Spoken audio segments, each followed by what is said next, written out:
Hello, welcome to another episode of Global Pause Rethink the Future. So, a podcast that is just exploring our way of life and questioning maybe a way of surpassing it. So, in today's episode, we're going to be looking at the supplement more. I always talk about the supplement, but then look at the way how modern life frames it. So, for any people that don't understand what I mean by the supplement, it's essentially to do with the way how we structure time. If we are a means towards the end, so we are securing life as an end, then it presupposes that we have structured time for us to be a means to do so. But the marginality that determines the means end continuum is such that we produce time as a supplement that's added on. Time has been abstracted from experience. So the thing about it is that the determination or the marginality of that determination is made by you. So there's no place for the market for your time. So if there's no place for it, then you're beholden to an unavowed utopianism. So if you're beholden to an unavowed utopianism, the means end continuum essentially creates time as a supplement, an afterlife, a Sabbath, a retirement, a weekend. It's always removed from where you are because of the nature of the culture that we're beholden to. So why is that important from the aspect of modern life? Well, that's our mode of life. To be market orientated is not to be orientated towards wants. I mean, it might be. It's primarily, wants are primary because money is a given. But if money is a given, it's only because the economic good of our time is what underwrites our wants. So we can say that we are orientated to want, but I always say it's the want of life. It's the want of. It's not what we presuppose in our orientation, because the underwriter of those wants is a preeminent good of our time. But when your time is turned into an abstraction or turned into a good, well, then it's the way how that time is managed. Because we don't animate the full scope of our creativity because the world is a given. We just accept it as a given. Being market orientated, we accept money as a convention, as a given. We don't think that we can surpass it in any way, shape or form. And so if that's the case, then the world is a given, because if we're not animating the full scope of our creativity that would problematize the reception of that convention, then essentially the management of the world can be enframed. So I use the word enframed, and I'm taking this word from Heidegger, so because it relates to technology. So I thought it would be a good way to understand that if you're looking at the supplement of time, then the way how that thing gets enframed. So it's essentially what we're going to be looking at. So what does enframing mean? So I'll give you the definition of what Heidegger used.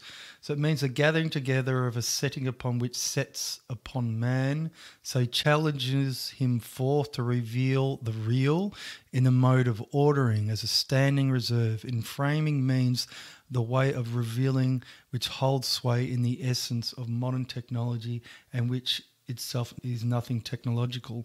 So enframing is a way of approaching or ordering.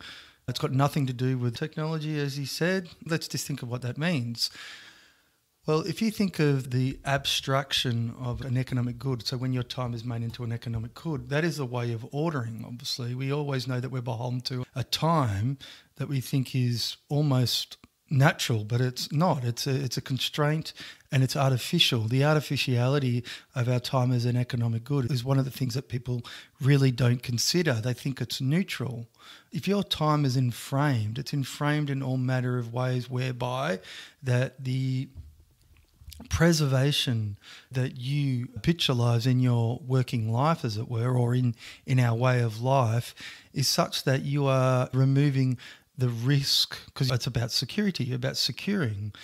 But the issue here is that if you're securing a supplement of time that can become the very building blocks to enframe life in a manner where it takes up the removal of risk that you're beholden to, because it's all about preservation. So what's risk here? Risk is nothing else than potentialising life beyond the way how it's given. You have to risk life in order to receive it in a qualitatively different way. So because we're beholden to this way of approaching life, we don't risk it. So we preserve ourselves in the mean of our existence, and we secure ourselves as a supplement. But by doing that, if we're beholden to that unavowed utopianism, because there's no place for your time outside you, then you potentialise a dystopian future as the flip side of the underwriter, or as is something that is given within your utopianism.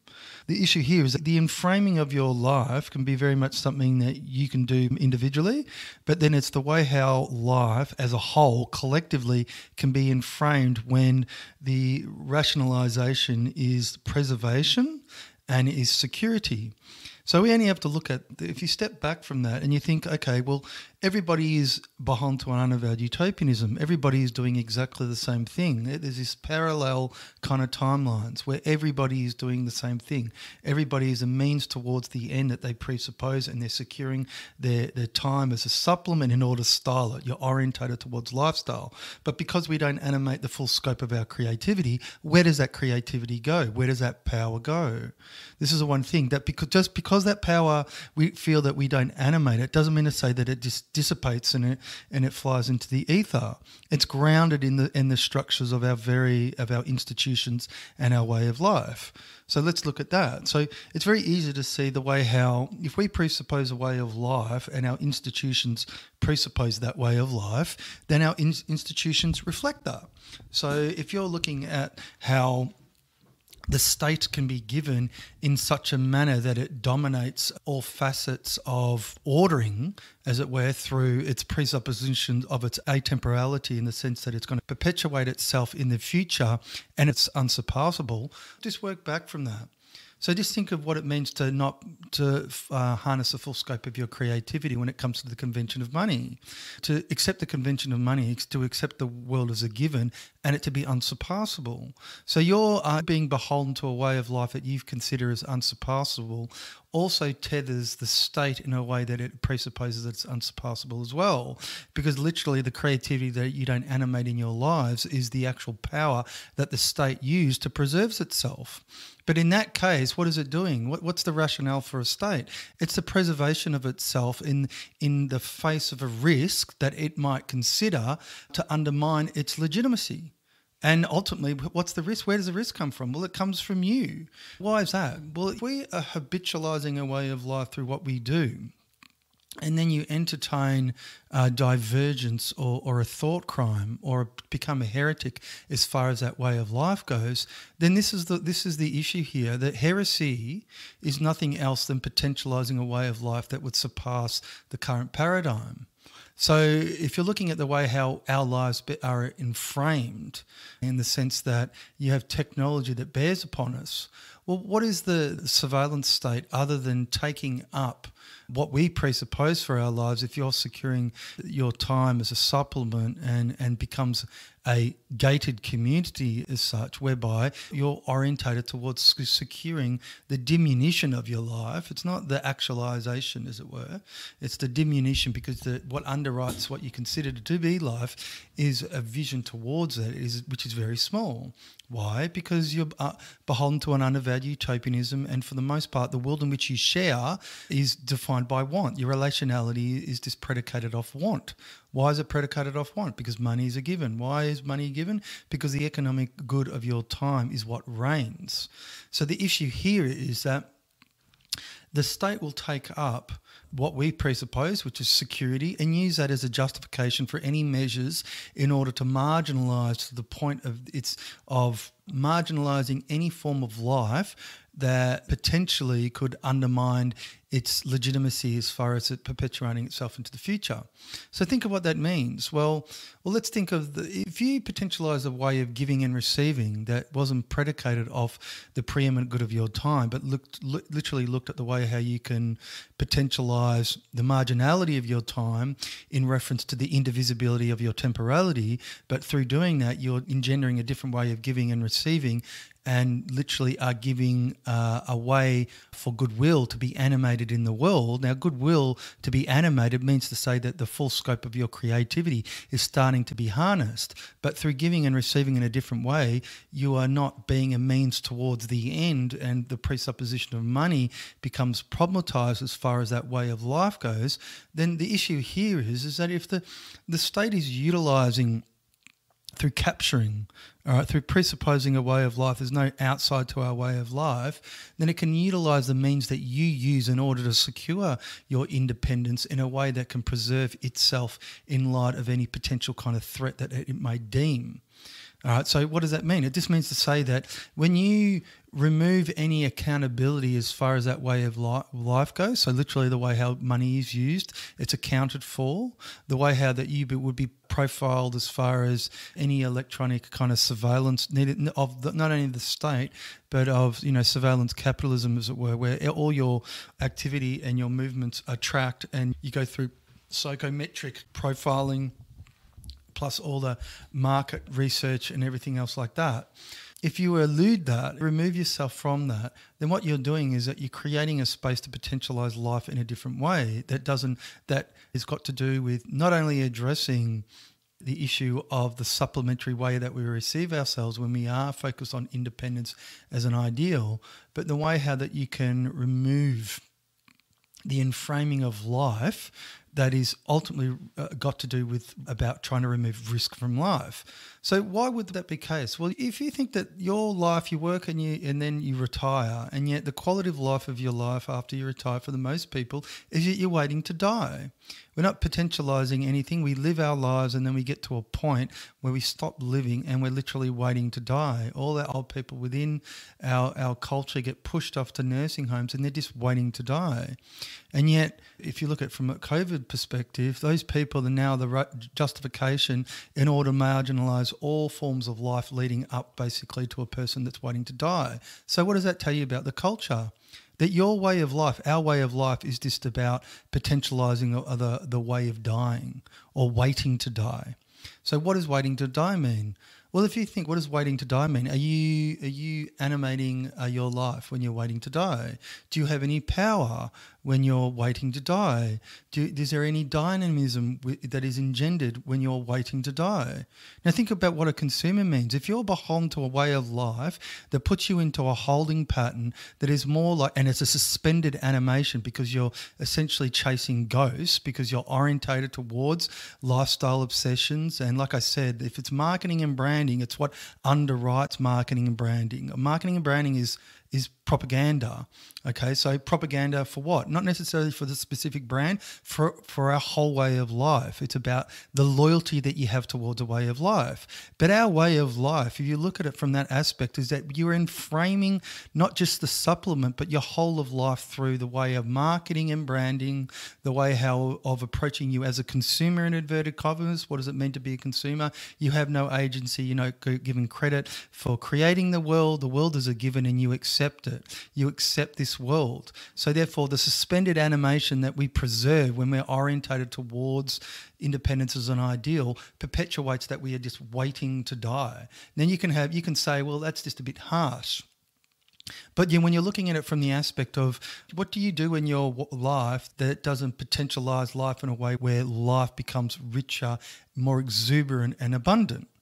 Because if we're preserving ourselves in the face of the other, so we're talking about the nature of exchange, then you literally are potentialising the supplement in a way that you're securing it, whereby at the end of your life you'll be waiting to die.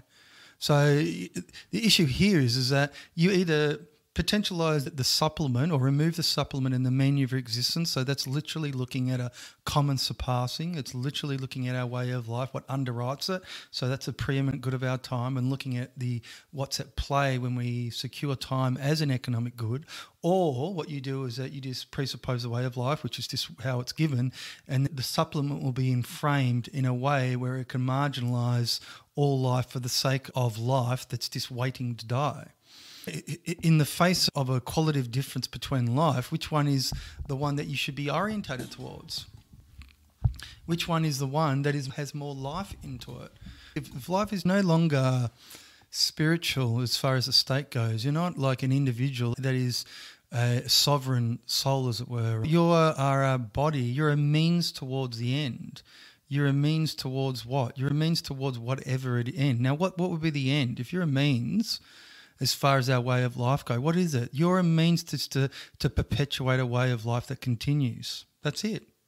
It's not. It's nothing else other than that. It's not that you're a means to, and it will frame human flourishing in the face of, but it's not. It can't be justified in light of the constraint that, especially that time creates. When time becomes an economic good, and the way how you can ration life, and now in the face of it, now the way how life has just been marginalised for the sake of life that's waiting to die. And it's absolutely destroying people's lives for the sake of that marginality, as it were. So you have to look at like life stages. And so, life stages from an infant to a toddler to adolescence to adulthood, and then basically to a person that's got one foot in the grave. And yet if the way how they're framing our bare life is that you are only as good as your ability to die, and that we have to preserve life in the face of what? In the face of life, or in the face of just normalising death, whereby the quality of difference here is not necessarily the physical death, but it's the spiritual death. So spiritual death here, what is that? Well, it's just you're taking the spiritual disease that we are infected with when we're beholden to an unavowed utopianism, and you're just basically immunitizing, or you're forcing the spiritual disease has become so acute that it is like on the last gasps of that order's reign, as it were, and so therefore you're just waiting to die. So I think it kind of seems a strange way of putting it. If we are beholden to an unavowed utopianism and it's a spiritual disease, and yet that spiritual disease, specifically within the Western culture, as it were, is a few hundred years in the making, and yet now we have the acute circumstance of COVID, but then the pretext to preserve life in the face of life. It's not death, but to preserve life in the face of life, and yet the life that we're preserving are people that basically are at the end of their life and essentially waiting to die, then that is kind of saying to you that death's kind of ghoulish kind of hand is reaching into every facet of people's life, and it's bringing to the fore that it's just been the rule of death. Because you're enframing your bare life in that manner. So the disease has become so acute now, maybe the way how that you can read this, that the order that reigns now is literally dying, but the way how it gets presented is through the person that's waiting to die. So that order is waiting to die with the people that are waiting to die after securing their time as a supplement and our way of life. Because this is the thing, we all are eventually waiting to die. All right, especially when you preserve yourself in the face of the future. You're not animating basically a dynamism. And think what that means. What does that mean for our physiology or our existence? If you're securing yourself, and so therefore it's about security, you're not like potentialising gratitude or love with other people, in the world in which you share. Are you? You're always thinking of a threat, and so you have to preserve yourself in the face of. So I always say the context here is you're looking at thousands and thousands of years old that goes right back to when we were like, tribal or something, like in the face of a person that wasn't part of our social or group. But it's been individualised to such a point where, because we're beholden to an unavowed utopianism, we're securing our time as a supplement. But the mindset still reigns in the sense that you have to secure yourself in the face of somebody else. Why? Because our culture does not animate goodwill. Money conceals goodwill. So if goodwill is concealed through the use of money, then the only way that you can potentialise life is to potentialise the goodwill. And that's about potentialising creativity and gratitude and ultimately love. But if you're beholden to a way of life that basically marginalises and then enframes the marginal supplement that you are through just waiting to die, and that to a certain degree substantiates our whole way of life, is essentially that. Because, like I said, if you're a consumer, then you're just in suspended animation, you're in a holding pattern, you're not given any credit. You're given no credit. You only have to look at what's occurring now on the face of the planet as far as any potential, the way how change is always framed. It's sold. It's propaganda. The Great Reset from the World Economic Forum is just saying this is the vision that we have for your life. We are the masters of the universe, and so therefore, fuck off. This is the way how we're going to do things. You're given no credit. But then what they'll do, they'll couch change in what? How will they couch it? The want of change. The want of, or they'll try to scare people and put the fear of God or God or whatever into them in such a manner where basically they're going to give their freedom, which people have been doing anyway, and then just potentialise that dystopian potential. Because the thing about it is that the only way how any dystopian future can be given is because we substantiate it in the very mean of our existence through our unavowed utopianism, okay? It cannot not work that way. We potentialise it because we don't animate the full scope of our agency. So the thing about it is that if you're looking at the modern nation state and the apparatus of managerialism and technocrats and just the machinery that is, it has its origin within the absolute state of monarchs. All of that has just been there. And yet, what is that sovereignty that reigns? The sovereignty that reigns for a monarch or even a nation state is still contingent upon a difference between the divinity. As much as it models itself on divinity, it can't even approximate it. Why? Because it can only preserve the order. It doesn't really found the order. If it founds the order, then it's founding an order that it's already presupposed in the model that is already there. So my point is that if you are looking at what is sovereignty, well, who determines the exception? Exceptionalism here is creativity.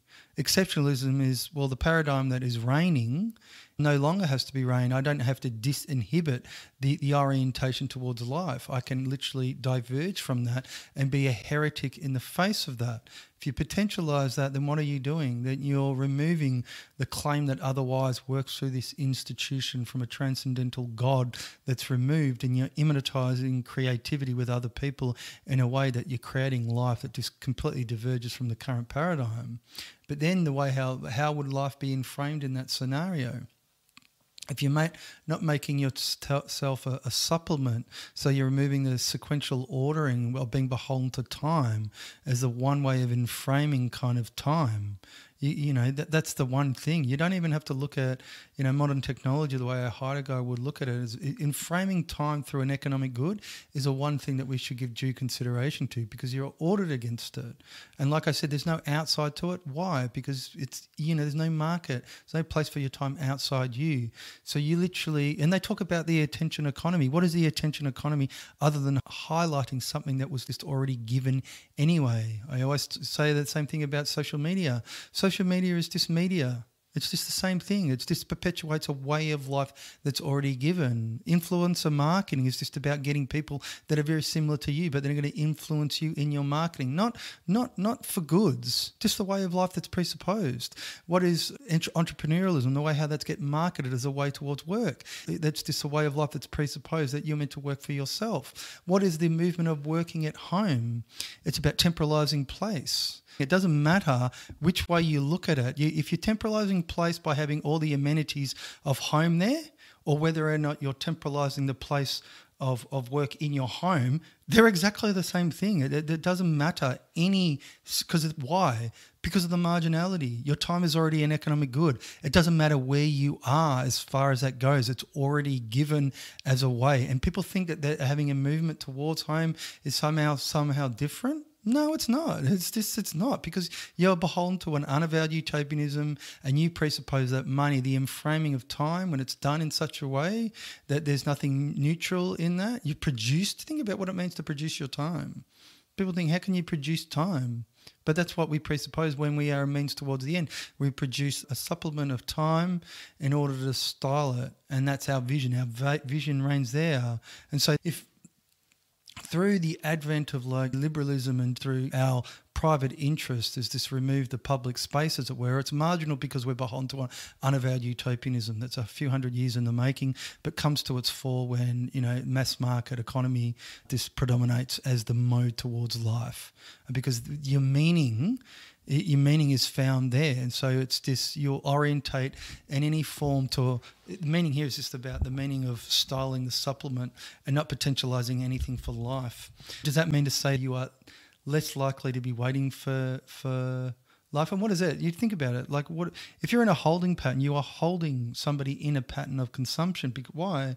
Well, they're emulating a model somewhere where they're in a holding pattern, so they consume themselves on the vision, and so therefore they're kind of waiting to die, just like a person at the end of their life that has secured their time as a supplement and has been pushed off into a nursing home is kind of waiting to die. You're waiting to die in the sense of what part of you is going to die? Is it going to be your aspirations towards life? So the model, so consider the model for what it is. It's just an absolute apparition predicated off an emanation from a divinity that's removed, but that you perpetuate, that you legitimize through your aspirations towards life, or the way how it's given, about the ideal of independence, about securing yourself against people, rather than looking at the way you can remove the way towards life through a common surpassing that removes the marginality, the way how you give and the way how you receive, to become more indivisible. Now, what part of you is going to die in that regard? So you're going to continue to tether yourself towards this ideal that you're going to aspire to and you're going to try to breathe life into, or you're going to actually let that thing fall and let it die, and then really truly think about what it is in our life. What do we do? What do we potentialise in our aspirations? A dystopian future? Or just utopia? It's not utopian in the sense of society, because it's beholden to the individualisation, the pursuit of. So utopia is never social. It's an individualised, it's Eden. It's a subdivided Eden. And yet dystopia is totalising. Why? Because our way of life is totalising. There's no outside the market. So it's totalising. So this is the options. You either secure the ideal of independence and so therefore your own little utopia, but then you're potentialising a dystopia at the same time. So if you don't potentialise the private utopia that you're orientated towards to make that flourish beyond, that basically works in a way that you're going to remove or over time lessen the potential of the collective dystopia. They work. That's the way how they work. You can't get around it because it's got to do with the supplement, the nature of time, the supplement of the way how we receive time and everything else. Out now, I'm just fucking going on. I'm just going to stop. Cheers.